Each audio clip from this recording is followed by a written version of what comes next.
The coronavirus pandemic has taken the world by storm, changing our daily routines as we know it. Events have been canceled, schools have been closed, and the streets are empty to prevent the spread of COVID-19. Amongst this war against the invisible enemy, some workers have been issued as essential and deemed to still go to work. I think it's interesting that childcare workers are considered essential.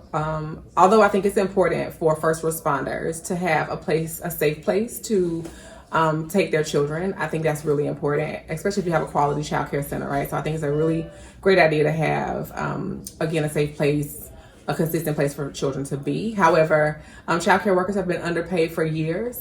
Underrepresented for years. I think it's also very interesting that just yesterday, Governor Inslee, although childcare workers are essential, cut early learning funding today. So I think it's telling to think about how states support early learning when there's not a pandemic, but then make them part of essential people. So I think that childcare workers, teachers, consider it a privilege to raise the most vulnerable children in their community, as we do. However, putting yourself on the front lines every day and being paid minimum wage to $3 or $4 above minimum wage is sad. And I'm hoping that after this is over, we take a different look at how we support childcare workers. I hope the government is thinking very critically about how to support childcare workers after this.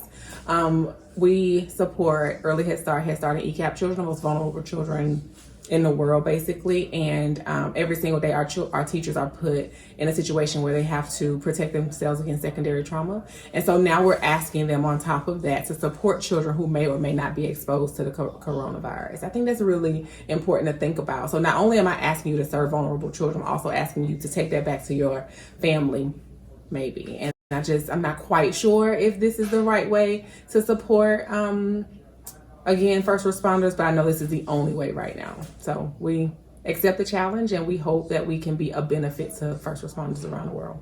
Many daycare centers like this one right behind me have been placed at the forefront against this COVID-19 pandemic. Now there have been 300 deaths and almost 6,000 cases statewide. So with that being said, daycare centers are going to have to put new rules in place to protect their staff and children. Yeah, so the Department of Health and the CDC has made it many mandates for childcare workers. So there are many things that are beyond our control. So I'm thinking about how we had to do things differently. So our teachers every single day have to take the temperature of children every single day when they enter into the building and log those temperatures, right? They have to take their own temperature. They have to wear protective equipment when they are interfacing with a child who they think may be sick. Regardless of what that sickness might be. We've had to have parents no longer enter the building to drop their children off. And if you are a member of the vulnerable population, so if you have a compromised immune system or if you are over the age of 60, we're asking you not to get out of your car at all.